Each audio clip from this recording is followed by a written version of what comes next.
Assalamualaikum warahmatullahi wabarakatuh, pemirsa sahabat Motivatras di seluruh Nusantara. Semoga kita dalam keadaan sehat walafiat. Pada kesempatan kali ini saya ingin mengajak kembali diskusi sharing kepada para sahabat semuanya tentang satu tema yang menarik, yaitu tentang bagaimana menyikapi PJJ yang terlalu panjang ini ya. Tentunya anak-anak selama pembelajaran jarak jauh yang sudah hampir 7 bulan ya, menginjak ke 8 bulan ini, tentunya pasti ada timbul kejenuhan, timbul kebosanan. Nah, bagaimana cara kita mengampu pembelajaran yang sudah 7-8 bulan ini dilakukan di rumah supaya tidak bosan? Maka pada kali ini kita akan diskusi, akan sharing bagaimana membuat pembelajaran jarak jauh supaya tidak bosan dan tetap menarik. Nah, pemirsa, para sahabat, apabila ini terjadi di sekolah kita masing-masing atau di unit masing-masing, maka ada beberapa solusinya. Yang pertama adalah kita pilah-pilah menjadi 2 dulu, yaitu PJJ yang berbasis kurikulum yang benar-benar untuk mencapai kurikulum, yang satu lagi sebagai bentuk penguatan. Nah, yang kita agak sedikit perhatikan adalah yang kurikulum. Nah, pembelajaran yang berbasis kurikulum tentunya kita mengacu kepada kompetensi dasar dan silabus ya, sahabat ya. Namun ternyata dengan cara Zoom, dengan cara memberikan tugas, kemudian mengerjakan PR segala macam itu sepertinya bagi anak-anak sudah membosankan ya. Ada beberapa testimoni yang sudah agak jenuh begitu ya, walaupun tetap dijalani setiap hari karena memang harus dilakukan. Nah, yang kedua adalah yang berbasis penguatan. Nah, saya kira untuk yang berbasis penguatan ini bisa dijadikan alternatif. Pertama adalah saya mengajak ada tugas-tugas yang sifatnya kolaboratif, yang energik, yang menarik, yang atraktif begitu ya. Salah satunya adalah wawancara.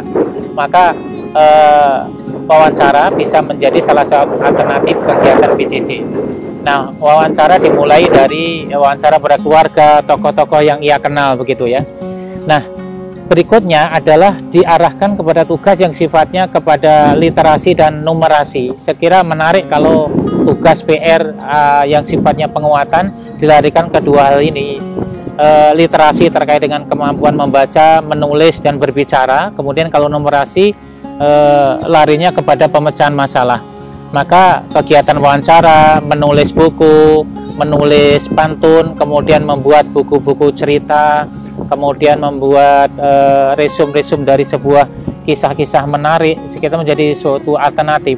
Dan bahkan di masa-masa pembelajaran jarak jauh ini, beberapa murid yang punya keterampilan literasi yang bagus, dia bisa menyelesaikan beberapa judul buku cerita fiksi, kemudian oleh sekolah dikumpulkan dan ditawarkan ke sebuah penerbit, dan penerbit karena melihat hasilnya bagus bisa dicetak dan diterbitkan. Ini menarik ya, bisa produktif.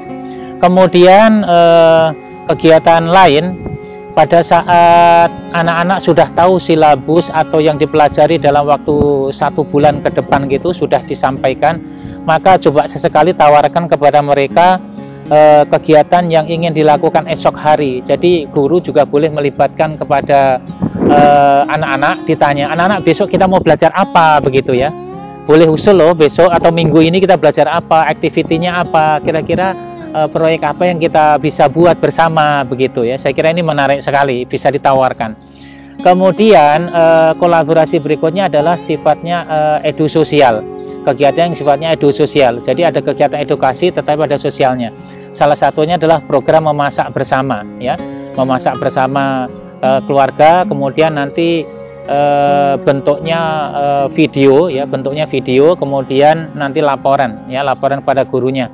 Mulai dari proses membeli barangnya, membeli bahannya, kemudian menyiapkan, proses memasak, menyajikan, dan nanti sebagian yang dimasak itu diberikan kepada tetangga, ke saudara, ke teman, atau fakir miskin, atau siapa saja ya yang ingin ia berikan.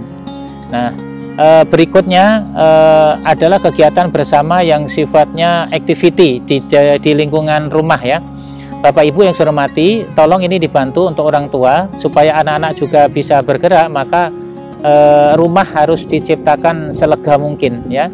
Jadi kalau ruang tamu, kemudian teras, kemudian halaman, kemudian parkir begitu ya, itu agak diperluas, barang-barang atau benda-benda yang sudah tidak terpakai agak disingkirkan begitu ya, supaya anak-anak juga konsep luasnya itu juga didapat, karena di sekolah dia sudah terbiasa melihat sesuatu yang luas, halaman, tempat upacara, kantin, macam-macam lah, aula gitu yang tidak mungkin dijumpai di rumah begitu ya. Jadi kesan luas itu juga dibantu oleh orang tua. Berikutnya membuat ini apa namanya, activity di lingkungan rumah, yaitu beternak atau berkebun. Nah, ini yang belum pernah dilakukan, silahkan diterjemahkan Bapak Ibu dan juga guru diberi tugas. Kalau kebetulan tentang sains, tentang bahasa Indonesia begitu, membuat proyeknya memelihara hewan, kemudian membuat rumahnya, kemudian membuat taman, space tanah yang kosong di sekitar rumah begitu, boleh dijadikan sebagai mainan baru begitu. Nah, berikutnya yang menarik pula ini membuat vlog begitu ya, vlog keluarga tentunya, jangan pribadi, vlog keluarga sedang melakukan kegiatan bersama, membuat sebuah proyek, kemudian sedang berbenah bersama, kemudian kolaborasi dengan ayah ibu untuk membuat sesuatu yang belum pernah dilakukan sebelumnya, kemudian dibuat vlog, dibuat cerita, kemudian nanti murid yang bersangkutan sebagai moderator, sebagai narator, sebagai seakan-akan dia seorang wartawan gitu, kayaknya menarik sekali begitu. Jadi disetorkan dalam bentuk itu, dan anak-anak pasti berlatih dari segi komunikasinya. Nah, Bapak Ibu, yang paling utama adalah ada satu nilai yang tidak boleh hilang ya. Selain yang saya sampaikan tadi untuk ngejar kurikulum, oke, target kurikulum yang sudah diminimais oleh pemerintah, ada Kemendikbud, aktiviti yang sifatnya kebersamaan untuk menambah kekuatan kebersamaan di tengah-tengah keluarga, kemudian juga kolaborasi membuat sesuatu yang menarik. Maka yang terakhir ini yang tidak boleh hilang adalah tentang adab atau karakter.